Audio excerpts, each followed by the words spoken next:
Imagine a courtroom where leaders are told that ranks and flags and uniforms no longer place them above the law.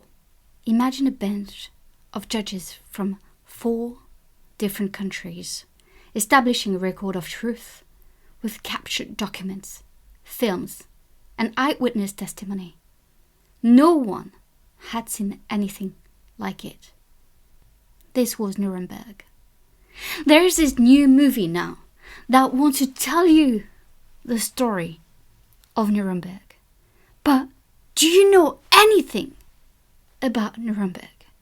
The trial of Nazi leaders changed our world and the way we sought justice. In this video, not only do I want to review the trailer of Nuremberg, but I want to tell you everything about the trial, what they really were, who was accused and of what, and why the entire process was controversial and groundbreaking. When people say the Nuremberg Trials, they usually mean 2 related things. First, the International Military Tribunal, often called the IMT, which sat from November 1945 to October 1946. This was the iconic trial of the 22 major Nazi leaders in the Palace of Justice in Nuremberg, a city chosen because the courthouse and prison were intact and because Nuremberg had been a symbolic Nazi stage before the war. Second, people refer to Nuremberg about the subsequent Nuremberg Military Tribunals, or NMT, a series of 12 trials run by the United States between 1946 and 1949 under Allied law. These later cases targeted doctors, judges, SS administrators, industrialists, generals and ministerial officials. You can think of the IMT as the flagship case against the top leadership and the NMT series as the deeper dive into the machinery and profession that made Nazi crimes possible. Here, Nuremberg, the movie that we have, is looking as the first one, the first trial, the trial of the Nazi leaders who led the atrocities and the crimes that we still remember today.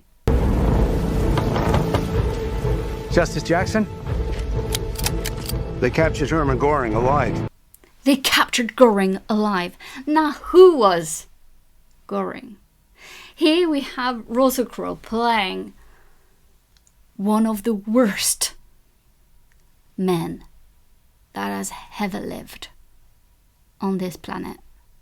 Hermann Wilhelm Göring was a German Nazi politician, aviator, military leader, and convicted war criminal.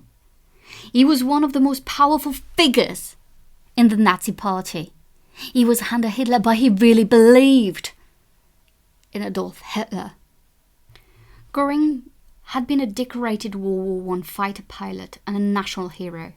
His wartime reputation and charisma made him valuable to Adolf Hitler, who brought him into the Nazi movement very early.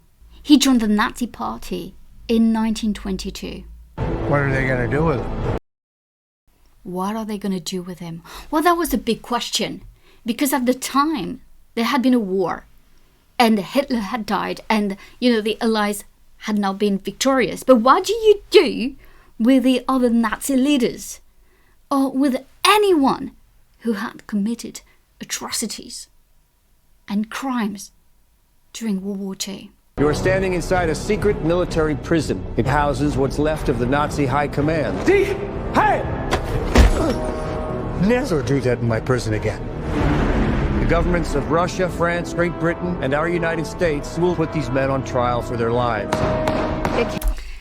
And that is what happened. 4 countries are going to put these men on trial.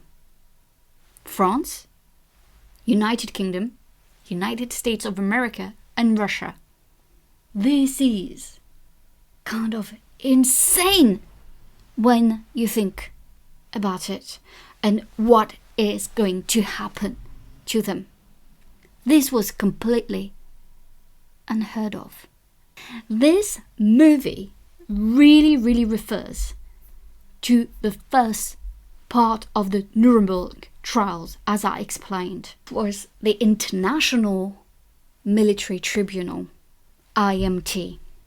Now, how did that actually happen? The legal foundation for the IMT was the London Charter of August 1945. The four Allied powers that defeated Germany, the United States, the United Kingdom, the Soviet Union and France, agreed on the court's jurisdiction and crimes. Each country provided one judge and one alternative judge, and each provided a prosecutor.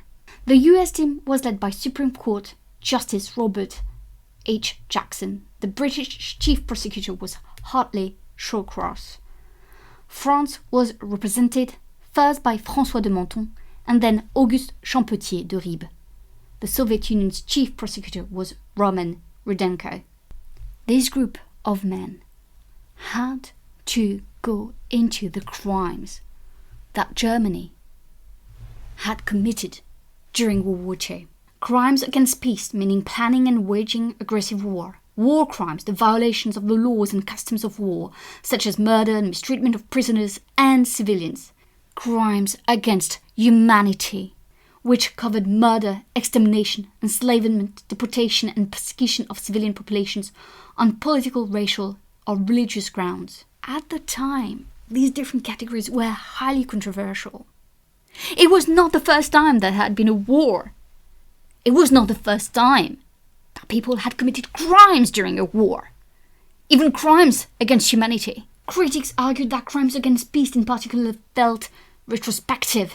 Supporters replied that aggressive war had been outlawed by treaties the Nazi state had signed and that atrocities on this scale could not be left to ordinary national courts. Nuremberg was where the Allied tries to convert moral outrage into a legal record. It was basically saying that Germany had crossed the line of what you're supposed to do during wartime. It was during IMT that Hermann Göring was going to be tried and judged for his personal involvement in these crimes. And that's what this movie seems to be covering. The governments of Russia, France, Great Britain, and our United States will put these men on trial for their lives. It can't be done. There's no international law to base the charges on. There's no international law. That is still true. That was one of the problems with the Nuremberg Trials. And that's, I think, here in that little trailer, it is really well explained because it was unheard of. The world needs to know what these men did. Dr. Kelly. We need to know what these men did. So here, it was presenting the nation. You have as an individual a responsibility, and you can't just explain, oh yes, but my government, my state, was doing this, so I just followed through. I think that is something that was so unprecedented, and I think here it's really well explained here in that movie. Command thinks you're some kind of hotshot head shrinker. You will inspect and ensure the prisoner's mental health. The one you'll have to watch the closest is Göring. He was appointed Hitler's successor in 1939 and is the highest-ranking German military officer of all time. He's highly intelligent, Charming, and a narcissist. I am going to escape him. Highly intelligent, a narcissist, yeah, of course, Göring was. He was very high level, and that is why he was chosen by Hitler to be part of his government. Göring and Hitler spent a lot of time together. They planned things together. And here there's this idea that Göring needed kind of some psychological mental health help. This is true that Göring needed a psychiatrist, needed help, and he had Dr. Douglas Kelly, that is played in the movie by Rami Malek. Douglas Kelly was a US Army psychiatrist and conducted detailed psychological evaluations of Göring and other defendants. He gave him intelligence tests and also personality tests. He really wanted to understand the type of man that Göring truly was. He concluded that Goering was highly intelligent, IQ around 138, narcissistic, domineering, and deeply committed to Nazi ideology. He was also fascinated by Goering's kind of manipulation techniques and skills. He really admitted that Goering was highly charismatic, and I think he was drawn to him in that sense. During the trial, Goering really defended himself, and he tried his best. And one of his lines was saying, "It is a victor's court of justice." Obviously, they're going to say, "I committed all these crimes because we lost." What he didn't expect was the details of all the crimes he was going to be accused of. What he didn't expect was the level of details. Again, how did they all know exactly what he did? And I think that's what tipped him over the edge of being scared of the consequences for his actions. To escape the hangman's noose. Very sure of yourself. No man has ever beaten me. So at first you had this idea that Goering wanted to beat the system. And though we don't really know if that scene happened, I do like that line, "No man has ever beaten me," because I think it's very Goering and very his ideas of always winning. You have to remember that he really didn't expect the Nazi to lose. That neither him or Hitler expected that defeat. That they had been set up for victory. I mean, if you really looked from 1939, even until up to 1944, it's kind of crazy, because the victory of the Allies is kind of surprising. It shows resilience, but it shows ability to work together. And I think one of the first defeats when, Germany is not able to conquer England, so what we call the Battle of England in 1942, is a really tipping point. The other one is obviously when they're going to go for Russia as well, and when they're going to lose against Russia, and then creating that, two fronts of war and different types of enemies that are going to go hand in hand to defeat them. And I think they didn't really expect all of this to happen. I like that line very much. You want to know why it happened here? Because people let it happen. Anything less than total victory will be considered utter defeat. You have to be flawless. I'm going to put Hermann Goering on the stand, and I'm going to make him tell the world what he did. So here you also have this idea, I think, from that movie of like the going after him because he represented. I mean, you have to remember Hitler committed suicide, so he really represented the Nazi government. Are you gonna defend yourself? What would you have me say? How about the truth for once? I am a prisoner because you won and we lost. Not because you are morally superior. I know. This idea that it wasn't because they are, morally superior is something that happened in the Nuremberg Trials records. This idea that, wait a minute, when you go to war, when France, the United Kingdom, the United States, Soviet Union, Russia, when you went to war, do you think you were much better? Do you think you didn't commit, crimes against humanity? And I do like this idea that of, victor's justice and the fact that they lost, and that's also why they were tried.